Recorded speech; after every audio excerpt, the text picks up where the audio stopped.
प्रेम से बोलिए लक्ष्मी माता की जय। प्यारे भक्तों, आज आप सभी श्रवण करेंगे मार्गशीर्ष मास के शुक्ला पक्ष की पंचमी की व्रत कथा। प्रेम से बोलिए जय श्री गणेश। एक बार राजा युधिष्ठिर जी श्री कृष्ण जी से पूछते हैं, भगवान, तीनों लोकों में लक्ष्मी दुर्लभ है, लेकिन व्रत, होम, तप, जप, नमस्कार आदि किस कर्म के करने से स्थिर लक्ष्मी प्राप्त होती है? भगवान, आप सब कुछ जानने वाले हैं, इसलिए कृपा कर इसका वर्णन करें।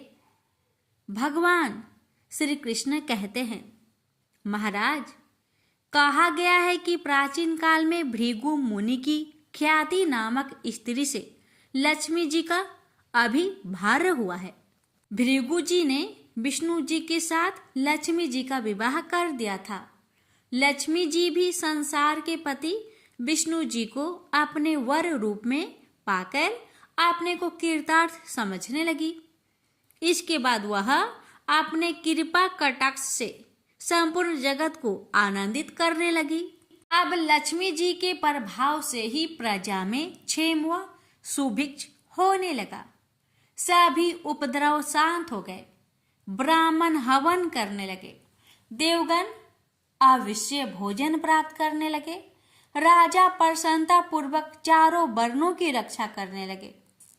अब देवताओं को अति आनंद में निमग्न देखकर विरोचन जैसे दैत्यगण लक्ष्मी की प्राप्ति के लिए तपस्या तथा यज्ञ आदि करने लगे। वह सदाचारी व धार्मिक हो गए और फिर दैत्यों के पराक्रम से सारा संसार आक्रांत हो गया। कुछ समय बाद देवताओं को लक्ष्मी का मद हो गया। अब वह शौच, पवित्रता, सत्यता और सभी उत्तम आचार भूलने लगे। देवताओं को सत्य, शील तथा पवित्रता से रहित देखकर लक्ष्मी जी दैत्यों के पास चली गई और देवगण श्री बिहनी हो गए। दैत्य भी लक्ष्मी जी को पाने पर बहुत गर्व से भर गए और वह कहने लगे, मैं ही देवता हूँ, मैं ही यज्ञ हूँ, मैं ही ब्राह्मण हूँ, संपूर्ण जगत मेरा ही स्वरूप है। ब्रह्मा, विष्णु, इंद्र आदि सब मैं ही हूँ। इस तरह से दैत्य अहंकार से युक्त होकर अनेकों प्रकार से अनर्थ करने लगे। अब अहंकार से मति भ्रष्ट दैत्यों की भी यह दशा देख लक्ष्मी जी व्याकुल होकर क्षीर सागर में चली गई। क्षीर सागर में लक्ष्मी जी के प्रवेश करने से तीनों लोग श्री विहीन होने से निस्तेज से हो गए। अब देवराज इंद्र ने अपने गुरु बृहस्पति जी से पूछा, महाराज, कोई ऐसा व्रत या अनुष्ठान बताइए जिसके करने से पुनः स्थिर लक्ष्मी जी की प्राप्ति हो जाए। इंद्रराज की बात सुनकर बृहस्पति जी कहते हैं, देवेंद्र, मैं आपको अत्यंत गोपनीय श्री पंचमी व्रत का विधान बतलाता हूँ, जिसे करने से आपका अभीष्ट सिद्ध होगा। ऐसा कहकर देवगुरु बृहस्पति ने देवराज इंद्र को श्री पंचमी व्रत करने की सारी विधि बतलाई। बृहस्पति जी के कहे अनुसार इंद्र ने इस व्रत का विधिवत आचरण किया। देवराज इंद्र को यह व्रत करते हुए देख विष्णु आदि सभी देवता, दैत्य, दानव, गंधर्व, यक्ष, राक्षस, सिद्ध, विद्याधर, नाग, ब्राह्मण, ऋषिगण तथा राजागण सभी यह व्रत करने लगे। कुछ काल तक यह व्रत करने पर उत्तम बल और तेज पाकर सभी ने विचार किया कि समुद्र मंथन को मत कर लक्ष्मी और अमृत को ग्रहण करना चाहिए। इस विचार के आने पर देवता तथा असुर मंदर पर्वत को मथाने, दही मथने वाली और वासुकी नाग को रस्सी बनाकर समुद्र मंथन करने लगते हैं। मंथन करने पर सबसे पहले शीतल किरणों वाले उज्जवल चंद्रमा प्रकट होते हैं। उसके बाद देवी लक्ष्मी प्रकट होती है। लक्ष्मी जी की कृपा कटाक्ष को पाकर सभी देवता और दैत्य परम आनंदित होते हैं। भगवान विष्णु ने इस श्री लक्ष्मी पंचमी का व्रत किया था, जिसके परिणाम से देवी लक्ष्मी ने भगवान विष्णु के वक्ष स्थल का आश्रय ग्रहण किया।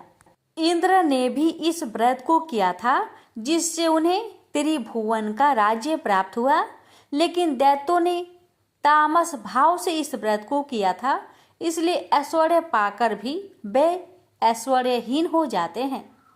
बृहस्पति जी कहते हैं, महाराज, इस प्रकार इस व्रत के प्रभाव से श्री विहीन संपूर्ण जगत फिर से श्रीयुक्त हो गया। महाराज युधिष्ठिर की सारी कहानी जानने के बाद कहते हैं, युद्धोत्तम, यह श्री पंचमी व्रत किस विधि से किया जाता है, इसे कब आरंभ किया जाता है और कब इसका पारायण होता है, कृपा आप सब विस्तार से बतलाए। श्री लक्ष्मी व्रत करने की विधि। भगवान कृष्ण कहते हैं, महाराज, यह व्रत मार्गशीर्ष मगसर अथवा अगहन मास की शुक्ला पक्ष की पंचमी को किया जाता है। सुबह उठकर शौच आदि से निवृत्त हो स्नान करके इस व्रत के नियम को धारण किया जाता है। इस व्रत में नदी पर स्नान किया जाता है और यदि नदी ना हो तब घर पर ही स्वच्छ जल से स्नान करे। 2 वस्त्र धारण कर देवता व पितरों का पूजन तर्पण कर लक्ष्मी जी का पूजन करे। लक्ष्मी जी की ऐसी मूर्ति अथवा चित्र लगाए जिसमें वह कमल पर विराजमान हो और उनके हाथ में भी कमल हो, आभूषणों से अलंकृत हो, जिन्हें 4 श्वेत हाथी स्वर्ण कलशों के जल से स्नान करा रहे हो। उपरोक्त प्रकार की भगवती लक्ष्मी की प्रतिमा अथवा चित्र की निम्नलिखित मंत्रों से पुष्पों द्वारा अंग पूजा करे। उपरोक्त मंत्रों से पैर से लेकर सिर तक पूजा करते हैं। प्रत्येक अंग की पूजा करते हुए अनेक प्रकार के अंकुरित धान्य व फल नैवेद्य के रूप में अर्पित करें। इसके बाद पुष्प व कुमकुम आदि सुवासिनी स्त्रियों का पूजन कर उन्हें मधुर भोजन कराए, फिर उन्हें प्रणाम कराकर विदा करे। 1 सेर भर चावल व घी से भरा बर्तन ब्राह्मण को देकर श्री सह संप्रियताम कहकर प्रार्थना करे। इस प्रकार से पूजन करने के बाद मौन रहकर स्वयं भोजन करे। प्रति माह यह व्रत करे और श्री लक्ष्मी, कमला, संपत, रमा, नारायणी, पद्मा, घृति, स्थिति, पुष्टि, रिद्धि तथा सिद्धि इन 12 नामों से क्रमशः 12 महीनों में भगवती लक्ष्मी की पूजा करके पूजन के अंत में प्रियताम का उच्चारण करे। 12वें महीने की पंचमी को व्रत का मंडप बनाकर गंध व पुष्पों से उसे अलंकृत करे। उसके मध्य सैया पर उपकरणों सहित भगवती लक्ष्मी की मूर्ति स्थापित करे। 8 मोती, नेत्रपट, सपधान्य, खराऊ, जूते, छाता, अनेक प्रकार के पात्र और आसन वहां रखे।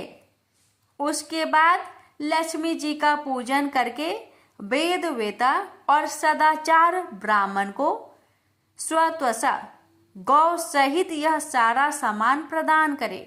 यथाशक्ति ब्राह्मणों को भोजन करा, उन्हें दक्षिणा दे। अंत में भगवती लक्ष्मी से रिद्धि की कामना से निम्न प्रकार से प्रार्थना करे। हे देवी, आप क्षीर सागर के मंथन से प्रकट हुई हैं।